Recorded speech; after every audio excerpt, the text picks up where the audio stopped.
الرحمن الرحيم نحمده ونصلي ونسلم على رسوله الكريم وعلى آله وصحبه أجمعين.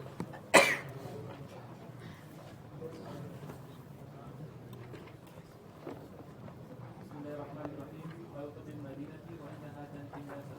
وفي حدثنا عبد الله بن يوسف أخبرنا مالك عن يحيى بن سعيد قال سمعت الخطابي سعيد بن اليسار يقول سمعت أبا هريرة رضي الله عنه يقول قال رسول الله صلى الله عليه وسلم ولدت بقرية تأكل القرى يقولون يثرب وهي المدينة تنفي الناس كما ينفي الكير خبث الحديد.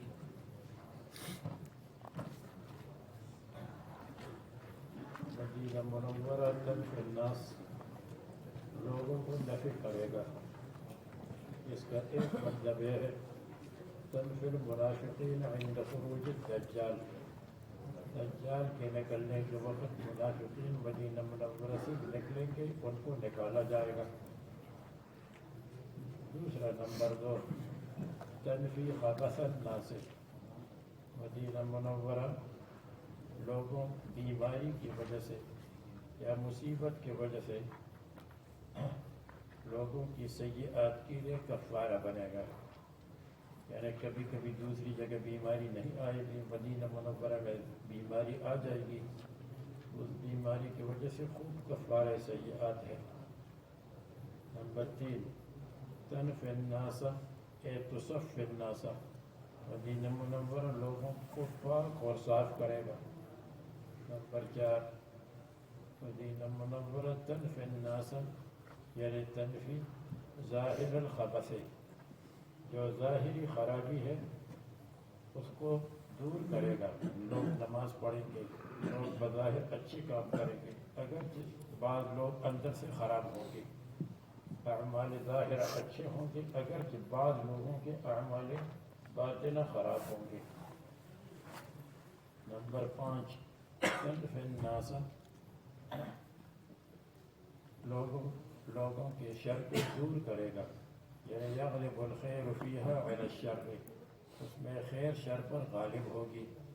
جب خیر شر پر غالب ہو تو گویا کہ شر کالعدم ہو جائے گا. نمبر 6 مدینہ منورہ تنفی الناس لوگوں کی نفی کرے گا. یعنی اگر شریر اور خراب لوگ وہاں مر جائیں اور مدینہ منورہ میں دفن ہو جائیں تو ان شریر لوگوں کو فرشتے وہاں سے منتقل کر کے دوسری جگہ لے جائیں گے اور اچھے لوگوں کو دوسری جگہ سے مدینہ منورہ لائیں گے ان کی قبروں سے. تو تنفی الناس کا نمبر 6 نمبر آپ سمجھ گئے. شریر لوگوں کو اللہ تعالیٰ اس مقبرے سے نکالیں گے فرشتوں کے ذریعے سے.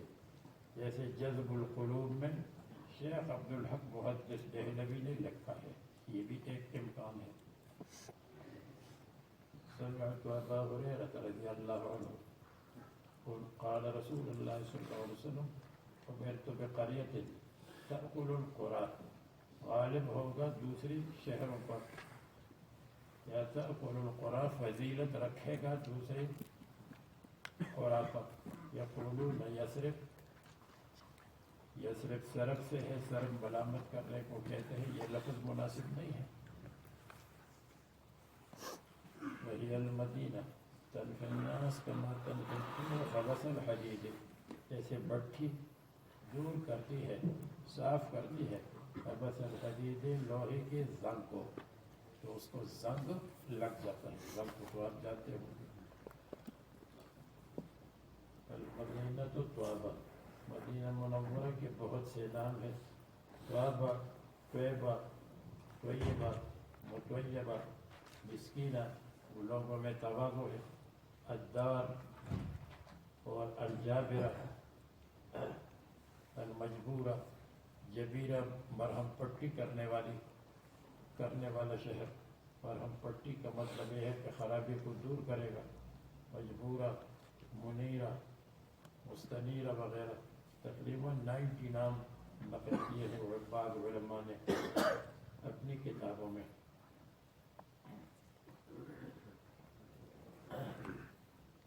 تو ایک طوبہ بھی ہے.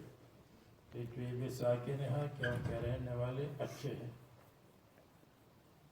یا لطوی بالہواء ہناکا آب و ہوا اچھی ہے رسول اللہ صلی اللہ علیہ وسلم کی دعا کی برکت سے.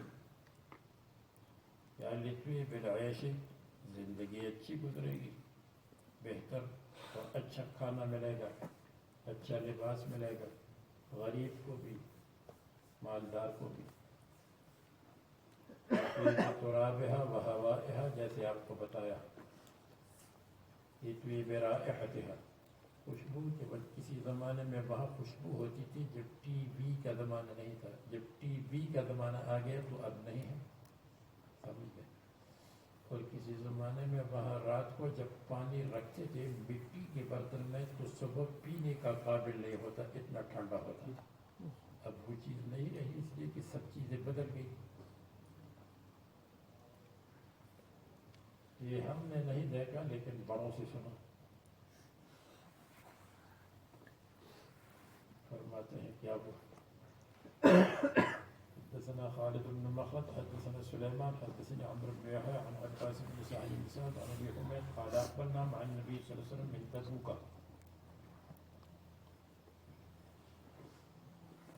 حتى اشرفنا على المدينه فقال هذه الطابه، یہ محل ترجمہ. باب لابتي المدینہ، مدینہ منورہ کے اطراف میں جو کالے کالے پتھر ہیں. لابا شرقیہ لابا غربیہ، لابا شرقیہ مشرق کی طرف، لابا غربیہ مغرب کی طرف. کالے کالے پتھر جیسے پیٹرول میں ڈوبی ہوئی ہوں، وہ لابتین مدینہ ہے. خود لابتین مدینہ کے درمیان مدینہ کا حرم ہے، جو آپ کو بتایا حرم بمعنی احترام ہے.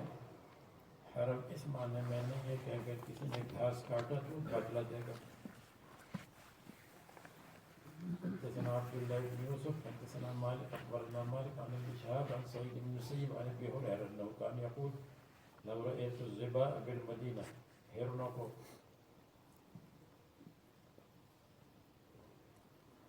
بالمدینہ ترتع کہ چرتی ہے، چرنا چگنا. ما ذعرتها ما اخفتها، میں اس کو نہیں ڈراؤں گا، میں اس کو نہیں بھگاؤں گا. قال رسول اللہ صلی اللہ علیہ وسلم ما بین لابتیہا حرام قابل احترام. یہ محل ترجمہ. باب من رغب عن المدینہ فهو قبیح ومذموم، جو مدینہ منورہ سے اعراض کرے اور مدینہ منورہ کی سکونت کو اس لیے چھوڑ دے دنیا کی طلب کے لیے، مدینہ منورہ سے نفرت کی وجہ سے، مدینہ منورہ سے بے تعلقی کی وجہ سے، تو وہ قبیح اور قابل مذمت ہے. جن لوگوں نے مدینہ منورہ کو چھوڑا تھا فتوحات کی وجہ سے، جن لوگوں نے مدینہ کو چھوڑا تھا دین کی خدمت کی وجہ سے، اللہ کے راستے میں نکلنے کی وجہ سے، جہاد کی وجہ سے، وہ مراد نہیں ہے. وہ لوگ مراد ہے جو خواہ مخواہ مدینہ منورہ کہتے ہیں یہاں کون اتنی نمازیں پڑھے گا، کون صوفیوں کے درمیان رہے گا، مجھے تو یہاں سے جانا چاہیے، وہ مراد ہے. یہ وہ اچھا آدمی نہیں. حضرت علی رضی اللہ عنہ نے مدینہ کو چھوڑا اور کوفہ آئے تھے، اس لیے کہ کوفے میں ان کے ماننے والے تھے اور وہاں ان کی حکومت بن گئی تھی. اس وجہ سے نہیں، نبی اللہ کے مدینہ کو پسند نہیں تھا. حدثنا ابو اليمان اخبرنا شعيب عن الزهري اخبرني سعيد بن المسيب ان ابا هريره قال سمعت رسول الله صلى الله عليه وسلم يقول تتركون المدینہ، تم مدینہ کو چھوڑو گے علی خیر ما کانت، بہترین حالت پر جو مدینہ ہوگا.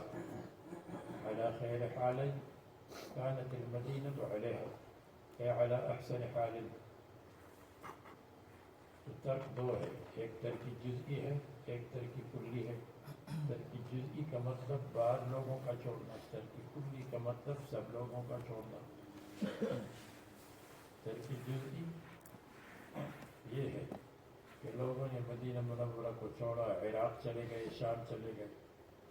ترک کلی یہ ہے کہ لوگ مدینہ منورہ کو چھوڑیں گے قرب قیامت میں اس طرح کہ مدینہ منورہ سے لوگوں کو نکالا جائے گا اور جانورات وہاں ہوں گے. تو ایک زمانہ ایسا آئے گا کہ مدینہ خالی ہو جائے گا. تتركون المدينة على خير ما كانت لا يخشاها إلا العوافي. یہ ترک کلی ہے، ترک مکمل. لا يخشاها لا يدخلها إلا العوافي إلا الطالبون إلا الطالبات للرزق. جو رزق کو طلب کرنے والے ہیں، پرندے درندے چرندے.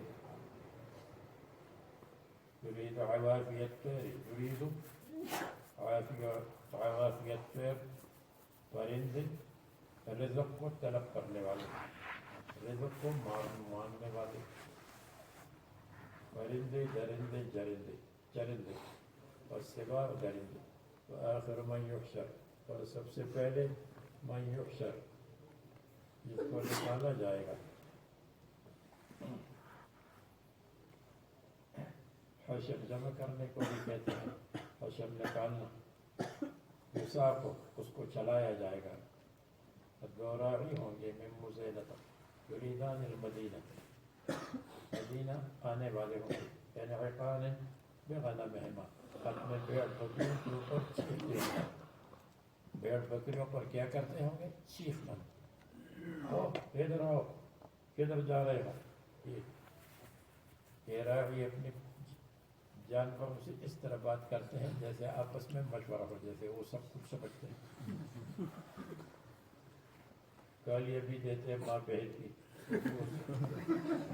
یعنی عقان بغنمہما یصیحان فیجدان اہلہا وحوشا. تو مدینہ والے کو پائیں گے وحوشن کہ وہ وحشی ہے، باہر لوگ دوسرے لوگ نکل گئے. یجدان اہلہا وحوشن، یا یجدان المدینۃ ذات وحوش. پھر ذات کا قدر دونوں ٹھیک ہے. وحوش کا مطلب وحشی جانور، جس کو کہتے ہیں درندے. حتی اذا بلغ ثنیۃ الوداع، وہاں پہنچیں گے. ثنیۃ الوداع جانتے ہیں، جہاں لوگوں کو الوداع کہتے تھے، اور ایک ٹیلے اور ڈھیر پہاڑی پر پہنچے تھے. ثنیۃ الپہاڑی اور وداع تو آپ جانتے ہیں. خر علی وجوہہما سقط علی وجوہہما فہذا ترک کلی. ترک کلی آخر الزمان میں ہے، ترک جزئی پہلے ہے. مصنف نے ترک کلی جو زیادہ خطرناک ہے اس کو پہلے رکھا، اور ترک جزئی کی حدیث کو بعد میں رکھا. ترک جزئی کا مطلب بعض لوگوں کا ترک. جزئی کلی یہ منطقی اصطلاحات ہماری مٹی میں ملی ہوئی ہیں.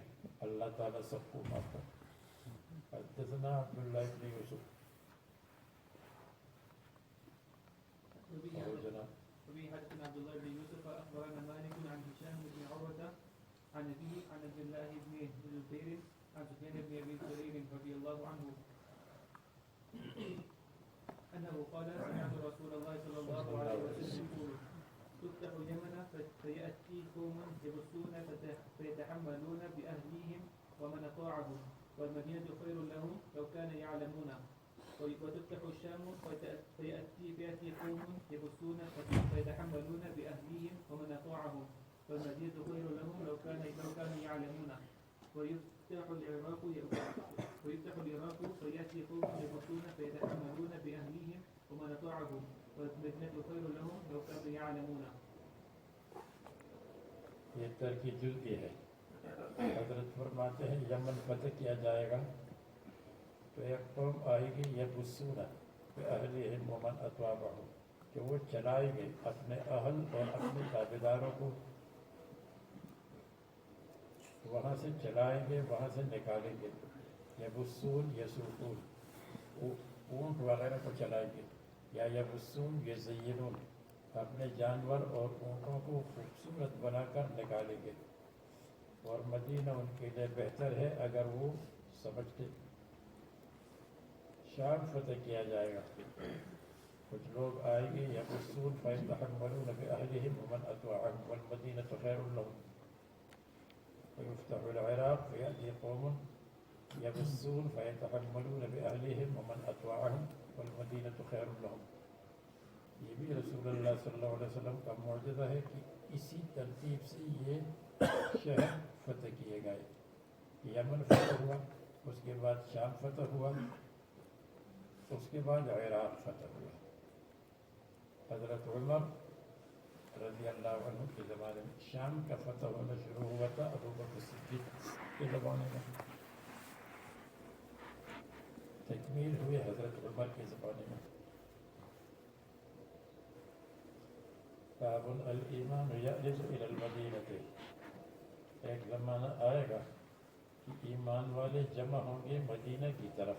یہ مدینہ کی فضیلت ہے، رسول اللہ صلی اللہ علیہ وسلم کے زمانے کے ساتھ خاص نہیں، بلکہ حضور کے زمانے کے بعد بھی اہل ایمان مدینہ منورہ آئیں گے تاکہ مدینہ منورہ میں موت آ جائے، وفات ہو جائے، مدینہ منورہ میں عبادت کرے. مدینہ منورہ کی موت کے بارے میں روایات آپ نے صبح کی روشنی میں سنی ہے. حدثنا ابراہیم منذر حدثنا انس بن عیاض حدثنا عبید اللہ عن حبیب بن عبد الرحمن عن حفص بن عاصم عن ابی ہریرہ ان رسول اللہ صلی اللہ علیہ وسلم قال ان الایمان لا یعرض لا یعرض لا یجتمع. مدینہ کی طرف ایمان اور اہل ایمان جمع ہوں گے. کما تعرض الحیۃ، جیسے سمٹ کر سانپ آتا ہے الی جحرہا الی سوراخہا، اپنی سوراخ کی طرف، اپنی بل کی طرف. کہتے ہیں کہ حیتن کو اس لیے ذکر کیا، سانپ جتنا بھی دور ہو اپنے مرکز پر آ جاتا ہے، اپنے مرکز کو وہ نہیں بھولتا. اہل ایمان جتنے بھی دور ہوں گے لیکن حج اور عمرے کے علاوہ حج اور عمرے میں بھی آئیں گے، اور اس کے علاوہ مدینہ منورہ عبادات کے لیے آئیں گے. یہ الگ بات ہے کہ قیامت کے قرب میں ایک زمانہ آئے گا کہ مدینہ خالی ہو جائے گا، لیکن اس سے پہلے مدینہ میں لوگ آئیں گے. اب اس میں من کان اہل المدینہ، اس پر گناہ ہے جو اہل مدینہ کے خلاف مکر کرے، ان کے خلاف تدبیر کرے. یہ بھی مدینہ منورہ کی فضیلت ہے کہ جو اہل مدینہ کے خلاف تدبیر کرے گا اس پر گناہ ہے. حدثنا الحسين بن حريث أخبرنا الفضل بن جعيد عن عائشة بنت سعد قالت سمعت سعدا قال سمعت النبي صلى الله عليه وسلم يقول لا يكيد أهل المدينة أحد، اہل مدینہ کے خلاف کوئی مکر، سازش، پلاننگ نہیں کرے گا مگر وہ ینماع پگھل جائے گا، کما ینماع ملح نمک فی الماء. اس حدیث کو لوگ یزید کے خلاف استعمال کرتے ہیں. یزید نے اہل مدینہ کے خلاف حملہ کیا اور اہل مدینہ کے اوپر لشکر ڈالا. اس کے مقابلے میں ممکن ہے کہ دوسرے لوگ کہیں کہ وہاں بعض لوگ تھے عبداللہ بن مطیع وغیرہ وغیرہ، جس کا ذکر انشاءاللہ آج آ جائے گا یہ اپنے آخری سبق میں بعد المغرب. انہوں نے بنی امیہ کے خلافت کے مقابلے میں سازش کی، مدینہ والوں کو ابھارا اور مدینہ والوں کو خلافت، بنی امیہ کی خلافت کا مخالف بنایا. وہ کیسے مٹ گئے؟ بالکل یزید کی فوج آئی اور ان کو برباد کر دیا ادھر ادھر، اور پھر یزید کی حکومت مدینہ منورہ پر قائم ہو گئی. سمجھ گئے؟ انہوں نے یزید کے خلاف استعمال کیا تو بعض ایسے پاگل لوگ ہیں کہ اس کو یزید کی موافقت میں استعمال کریں گے. میرا مطلب سمجھ گئے. زیادہ تفصیل اگر چاہیے تو انشاءاللہ غالباً انشاءاللہ آج بعد المغرب آپ کے کانوں میں کچھ چیز پڑے گی. ما ينبع الملح في الماء ابو آتا من المدينة قول أبو عقل المدينة وبه حدثنا علي بن عبد الله حدثنا سفيان حدثنا ابن شهاب أخبرني عروة قال سمعت أسامة قال أشرف النبي صلى الله عليه وسلم على أطم من أطم المدينة فقال هل ترون ما أرى إني لا أرى مواقع الفتن خلال بيوتكم كمواقع القطر. تابعوه معمر وسليمان بن كثير عن الزهري. آتام قطم کی جمع ہے قلعے کو کہتے ہیں، جس کو آپ لوگ کہتے ہیں فورٹ. ترجمہ کا مطلب یہ ہے مدینہ منورہ میں رسوم کا بنانا جائز ہے، قلعے کا بنانا جائز ہے، قصر کا بنانا جائز ہے. البیت المربع المسطح. رسول اللہ صلی اللہ علیہ وسلم اشرف اوپر سے دیکھا علی قطب من اطام المدینہ، مدینہ کے قلعوں میں سے ایک قلعے پر چڑھ گئے اور اوپر سے دیکھا. قال هل ترون ما ارى، کیا تم دیکھتے ہو جو میں دیکھتا ہوں؟ تم تو یہ دیکھتے ہو کہ لوگ نیچے چل رہے ہیں، میں نے اپنے کشف سے دیکھا. انی لا ارى مواقع الفتن، آپ کے گھروں کے درمیان میں فتنے کا پڑنا میں دیکھتا ہوں. تو مدینہ منورہ میں پھر فتنے شروع ہو گئے خلافت وغیرہ کی وجہ سے. مواقع القطر جیسے بارش کے قطرے پڑتے ہیں. باب لا يدخل الدجال المدینہ، میں مدینہ کی فضیلت ہے کہ دجال مدینہ میں داخل نہیں ہوگا، باہر رہے گا. دجال دجل سے ہے.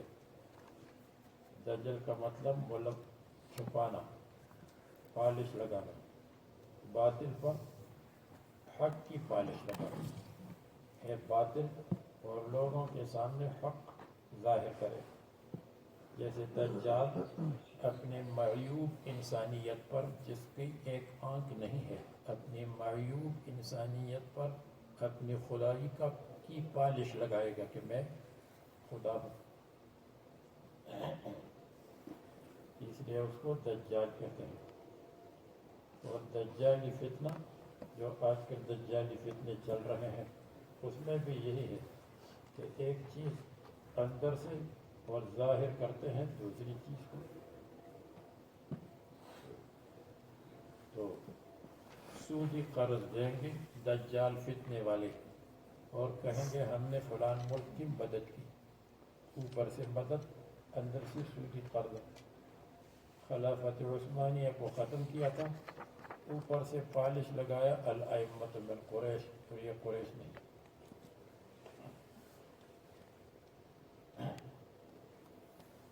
عرب کے وسائل پر قبضہ کرنا مقصود تھا، اور اوپر سے یہ ظاہر کیا کہ ہم صدام حسین کی نیوکلیئر کو ختم کرتے ہیں. جب وہ بم بنائے گا، بم شم نہیں بنائے گا، اس کو ختم کیا بیچارے کو.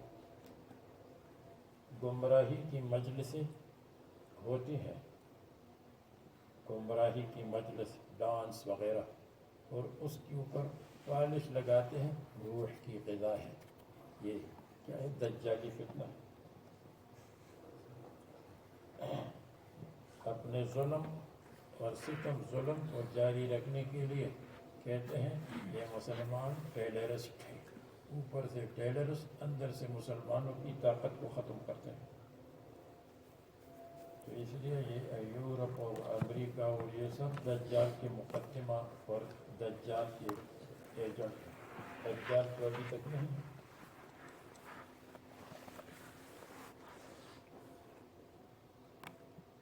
لا يدخل الدجال، دجال کی تشریح آپ کو بتائی. دجل کس کو کہتے ہیں؟ ملمع کاری، پالش لگانا، چھپانا. اب پڑھیے بھائی، مطلب تو آگے حدثنا.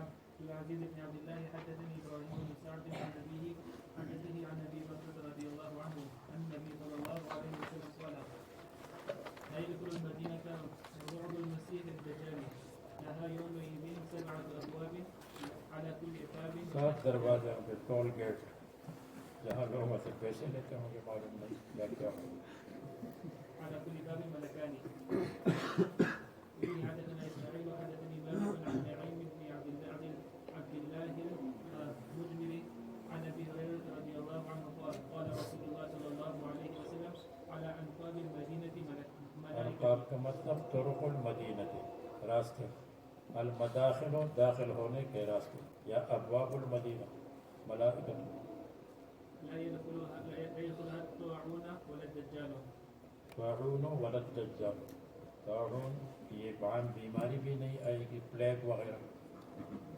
حدثنا یحییٰ حدثنا يحيى بن بكير حدثنا ليث عن عقيل عن ابن شهاب اخبرني عبيد الله بن عبد الله بن عتبة ان ابا سعيد الخدري رضي الله عنه قال حدثنا رسول الله صلى الله عليه وسلم حديثا طويلا عن الدجال فكان فيما حدثنا به ان قال ياتي الدجال وهو محرم عليه ان يدخل نقاب المدينة ينزل بعض السباق التي بالمدينة فيخرج إليه يومئذ رجل وهو خير الناس أو من خير الناس فيقول أشهد أنك الدجال الذي حدثنا عنك رسول الله صلى الله عليه وسلم حديثه فيقول الدجال أرأيت إن قتلت هذا ثم أحييته هل تشكون في الأمر فيقولون لا فيقتله ثم يحييه فيقول حين يحييه والله ما كنت قد أشد بصيرة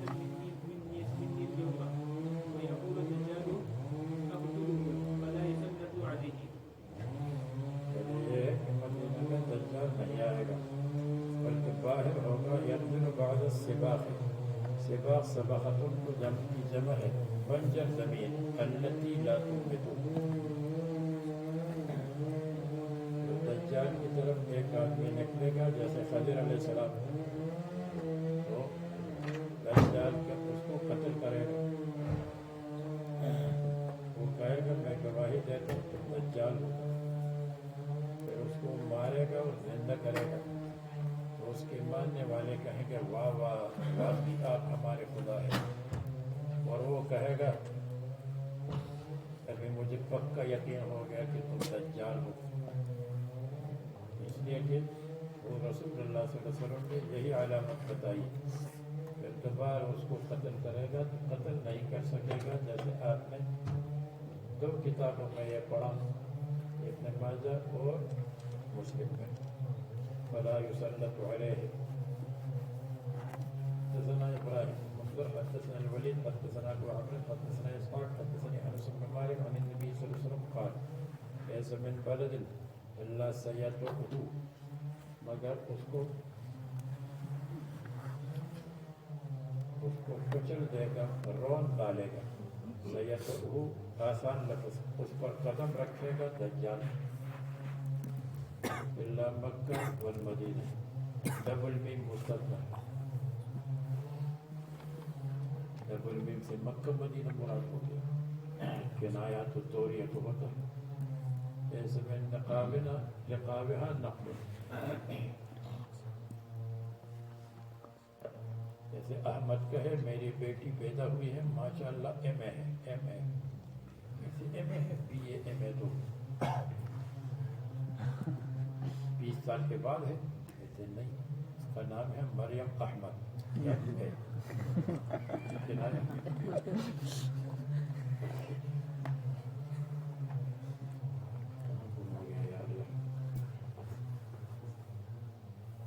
ليس من بلد الا سيدعوه الدجال الا مکہ والمدینہ. یہ احمد یا نہیں؟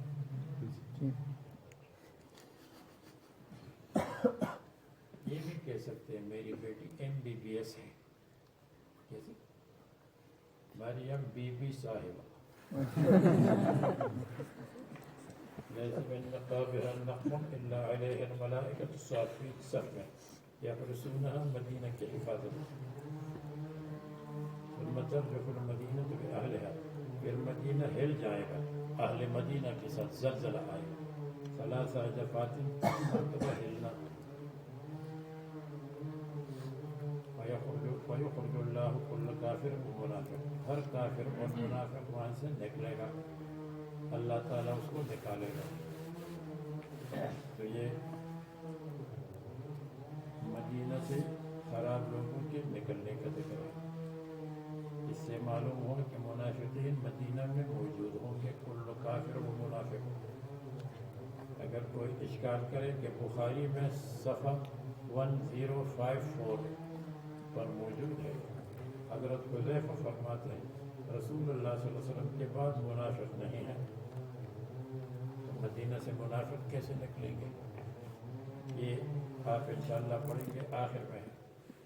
اس کا ایک جواب یہ ہے کہ وہ منافق نہیں ہوں گے، اس لیے کہ اسلام پر پیدا ہوئے اور بعد میں کفر کا راستہ اختیار کریں گے تو وہ ارتداد ہوگا، نفاق نہیں ہوگا، اس کو منافق نہیں کہیں گے، اس کو مرتد کہیں گے۔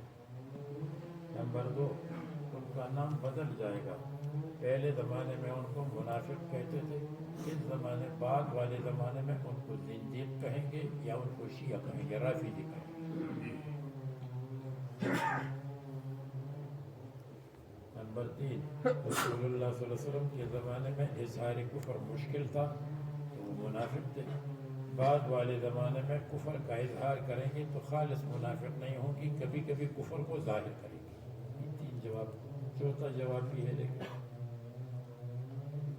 باب المدینہ تنفی الخبث، مدینہ دور کرے گا الخبث، شر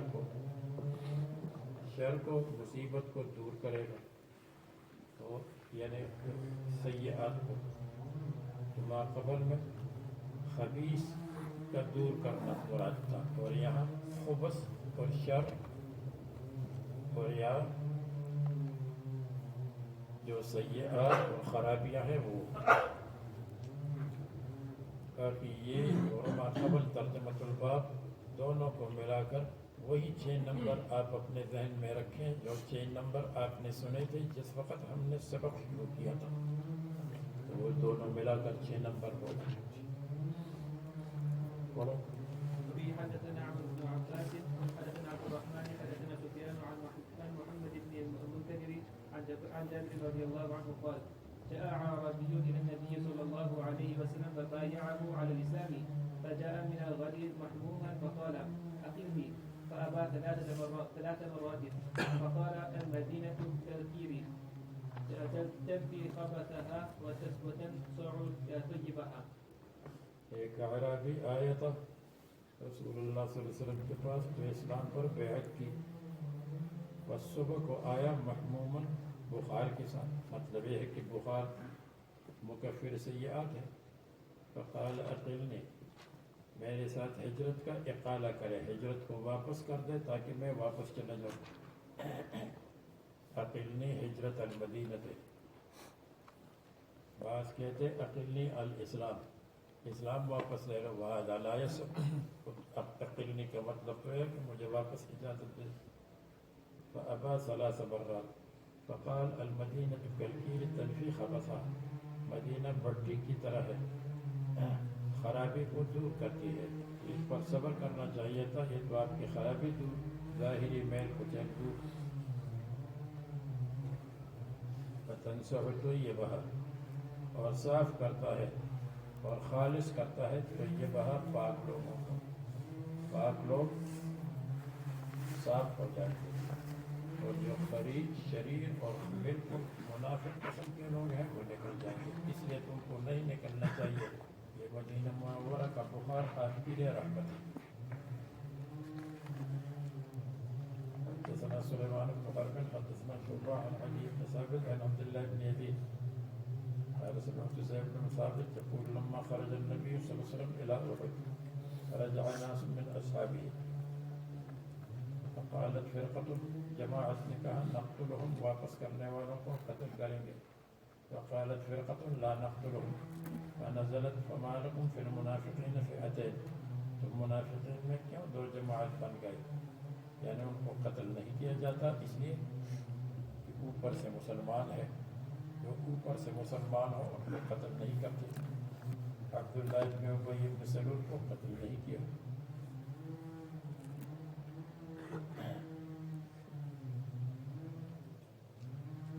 قال النبی صلی اللہ علیہ وسلم انها تنفی الرجال کما تنفی النار خبث الحدید۔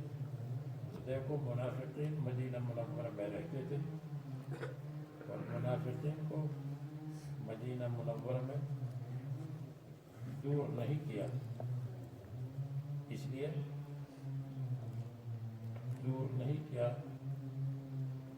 کہ ایک ترجمہ یہ ہے کہ شر خیر پر غالب نہیں ہوگا اور خیر شر پر غالب ہوگی۔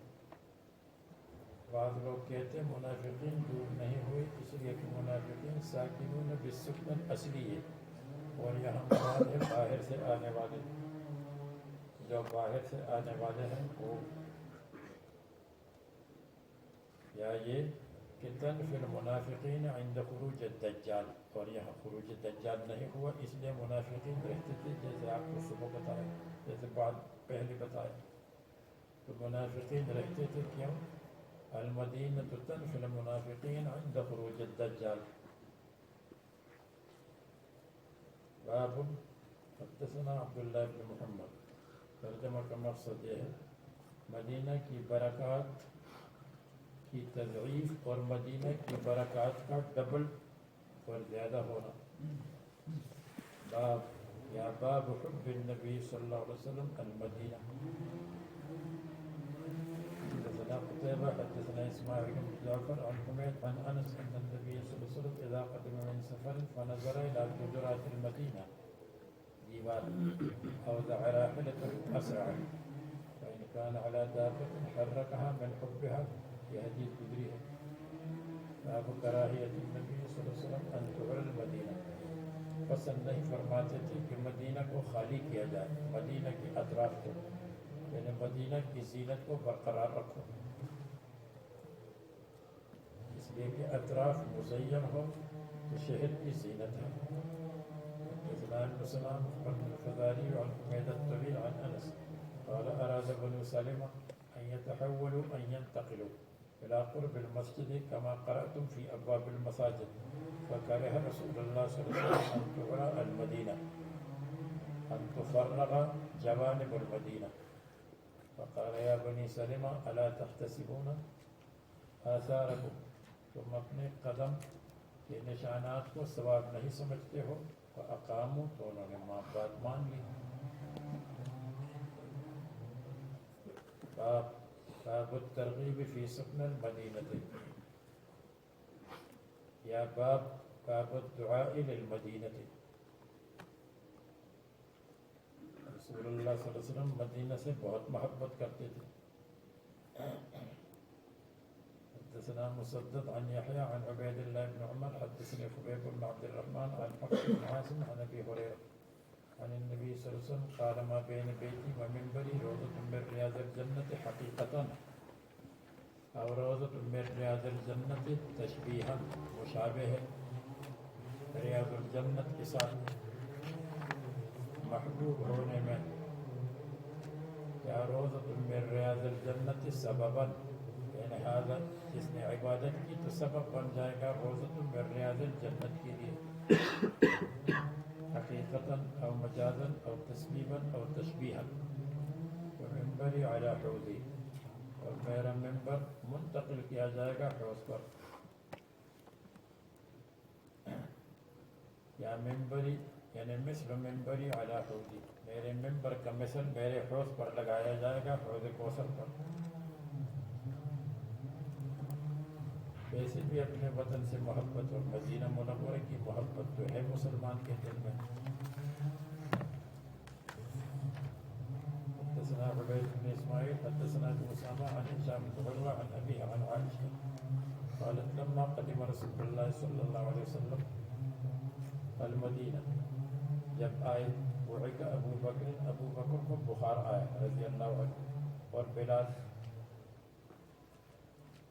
اخبار المدینہ میں لکھا ہے کہ ابو بکر نے جو شاعر پڑھا یہ حنظلہ ابن سیار کا شاعر ہے۔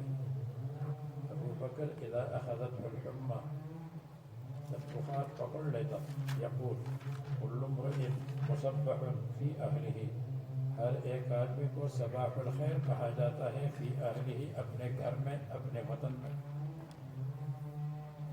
یا ہر آدمی کو صبح کے وقت شراب پلائی جاتی ہے, اس وقت شراب حرام نہیں, فی اہلہ گھر پر. اور ہمارا پتہ نہیں چلتا, ممکن ہے کہ یہاں ہمیں موت آ جائے مکہ سے دور مدینہ میں. والموت ادنیٰ من شراک نعلہ, اور موت زیادہ قریب ہے من شراک نعلہ جوتے کے تسمے سے, جوتے کا تسمہ اس سے موت زیادہ قریب ہے. اگر ہم یہاں موت آ گئی تو مکہ سے محروم ہو جائیں گے. حنظلہ ابن سیار نے کہا, ابو بکر صدیق نے نقل کیا, فکان بلال, بلال نے جو اشعار کا شاعر ہے یہ بکر ابن غالب نے کہے ہیں جب بنی خزاعہ نے اس کو نکالا. اذا اقلع عنہ الحمى, جب بلال سے رضی اللہ عنہ بخار اترتا تھا, بخار اترنے کے بعد یہ کہتے تھے یرفع عقیلتہ یرفع صوتہ, عقیلہ کہتے ہیں گردن کو, گردن کو کہتے ہیں. اور عادتاً جب آواز کو اٹھاتے تھے تو آواز کے اٹھانے کے ساتھ گردن کو بھی قاری عبد الباسط کی طرح اٹھاتے تھے, اس لیے یرفع عقیلتہ اے یرفع صوتہ. یقول الا لیت شعری هل ابیتن لیلة بواد وحولی اسخر جلیل. الا سنو, لیت شعری کاش مجھ کو معلوم ہو جائے, هل ابیتن لیلة کہ کیا میں ایک رات گزار لوں گا مکہ میں, بواد وادی مکہ میں, وحولی اور میرے آس پاس, اسخر گھاس کا نام ہے, جلیل گھاس کا نام ہے. کیا ایک دن آئے گا کہ میں مکہ مکرمہ میں رات گزاروں, یہاں بھی گھاس ہو, اس طرف بھی مکہ کی گھاس ہے. وَهَلْ أَرِدًا يَوْمًا مِيَاهَ مَجَنَّةٍ, کیا میں ایک دن آ جاؤں گا, اتر جاؤں گا مجنہ کے پانی کے پاس, مجنہ وہاں کا چشمہ تھا. وَهَلْ يَبْدُوَ لِي شَامَةٌ وَطَفِيلٌ, اور کیا میرے سامنے ظاہر ہو جائے گا شامۃ و طفیل, شامہ اور طفیل پہاڑ, یا شامہ اور طفیل چشمے, عین ہے یا جبل ہے. مدینہ میں رہتے ہوئے مکہ کو یاد کر رہے تھے, اگرچہ مدینہ میں سب کچھ تھا, کھجوریں وہاں, باغات وہاں, اور مکہ مکرمہ میں کچھ نہیں تھا, لیکن پھر بھی آدمی کو اپنا وطن یاد آتا ہے اگرچہ وطن میں کچھ نہیں. اس لیے آپ کسی کے پاس بیٹھ کر اس کی وطن کی مذمت نہ کریں, کیونکہ ہر ایک کی اپنے وطن سے محبت ہوتی ہے. ان کے بچوں کی مذمت نہ کریں, اس لیے کہ بچوں سے بھی مذمت ہوتی اگرچہ بچے شریر الاشرار ہو. اللہ ماشاءاللہ.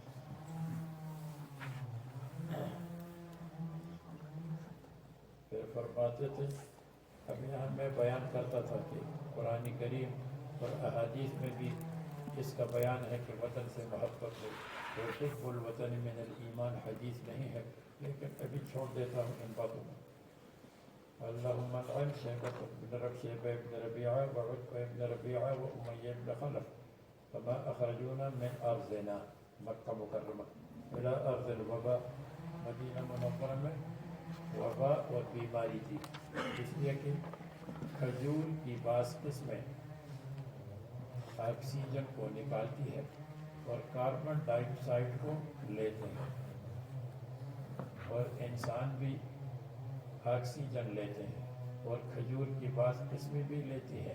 تو آکسیجن جب کھجوری بھی لیتی ہیں بعض قسمیں, اور انسان بھی لیتے ہیں, تو آکسیجن کی کمی, جب آکسیجن کی قلت ہے تو بیماری, اور کاربن اور کیا نام ہے وہ جو دوسرا کاربن ڈائی آکسائڈ, اس کی کثرت. رسول اللہ صلی اللہ علیہ وسلم کی دعا سے آکسیجن زیادہ ہو گئی, اس لیے اب بعض قسمیں کھجور کی آکسیجن نکالتی ہیں، جیسے عام طور پر درخت آکسیجن نکالتے ہیں، انسان لیتا ہے، درخت نکالتے ہیں، لیکن کھجور کی بعض قسمیں آکسیجن لیتی تھی، کاربن نکالتی تھی۔ ثم قال رسول اللہ صلی اللہ علیہ وسلم اللہم حبب الینا المدینہ فحبنا مکہ او اشد، اللہم بارک لنا فی صاعنا وفی مدنا۔ کھانے پینے کی فکر لوگوں کو ہوتی ہے، اس لیے صاع اور مد کو ذکر کیا۔ مد ربع الصاع وصححها لنا، اور بیماریوں سے اس کو صحیح اور تندرستی کا سبب بنا دے۔ وانقل حماها الى الجحفہ، جہاں یہود رہتے تھے وہاں بخار لے جاؤ۔ قالت وقدمنا المدینہ وہی اوبا ارض اللہ، اللہ کی زمین میں سب سے وبا والی زمین تھی، وبا عام بیماری۔ قالت فکان بطحان یجری، بطحان کی جو ندی ہے، وہ بطحان کی ندی چلتی تھی، بہتی تھی، نجلن یعنی ماءً آجرن، متغیر پانی کے ساتھ، اس میں جو پانی بہتا تھا وہ بالکل وہ پیلا پیلا ہوتا تھا، خراب پانی۔ حدثنا محمد بن بكير حدثنا الليث عن خالد بن يزيد عن سعيد بن ابي هلال عن زيد بن اسلم عن ابي عن عمر قال اللهم ارزقني شهادة في سبيلك واجعل موتي براعة الاختتام میں، کیونکہ بعد میں لندن کا اسٹیشن آ رہا ہے، کتاب الصوم۔ لندن میں نے کہا بہت بڑا اسٹیشن، یہ بلد رسول کا۔ اللہم ندعوک بهذا الدعاء كما دعا به حضرت عمر رضی اللہ عنہ۔ وقال ابن سريع عن روح بن قاسم عن زيد بن أسلم عن أمه عن حفصة بنت عمر قال سمعت عمر نحوها، وقال هشام عن زيد بن أسلم عن أبيه عن حفصة سمعت عمر قال أبو عبد الله كذا قال روح عن أمه۔ یہاں تک مصنف نے مدینہ منورہ کے فضائل بیان کی۔ بعض لوگوں نے لکھا ہے کہ مدینہ منورہ میں طبہ حمیری نے بہت سارے علماء کو بھیجا تھا، اس لیے کہ ان کو معلوم ہوا تھا کہ مدینہ منورہ میں رسول اللہ صلی اللہ علیہ وسلم آئیں گے، تو ان کو وہاں ٹھہرایا تھا اور ایک خط دیا تھا، یہ خط تم منتقل کرتے جاؤ، باپ بیٹے کو، بیٹا پوتے کو، پوتا پڑپوتے کو۔ یہ اس پر لکھا ہوا تھا شہدت علی احمد انہ رسول من اللہ بار النسم فلو مد عمری الی عمره لکنت وزیرا له وابن عم وفرت لکنت وزیرا له وابن عم وجاهدت في الله اعداءه وفرجت عن صدره كل هم۔ یہ لکھا تھا اور یہ خط اسی طرح چلا آ رہا تھا، یہاں تک کہ اس عالم کی اولاد میں ابو ایوب انصاری تھے۔ ابو ایوب انصاری کو وہ خط مل گیا اور رسول اللہ صلی اللہ علیہ وسلم انہی کے گھر میں ٹھہرے تھے، وہ ہے کہ رسول اللہ صلی اللہ علیہ وسلم اپنے گھر میں ٹھہرے، اس لیے کہ یہ گھر طبہ حمیری نے رسول اللہ صلی اللہ علیہ وسلم کے لیے مخصوص کیا تھا کہ ہوتے ہوتے جب سلسلہ چلتا رہے گا، باپ بیٹا، بیٹے سے پوتا، تو رسول اللہ صلی اللہ علیہ وسلم اسی گھر میں پائے۔ تاریخ کی کتابوں میں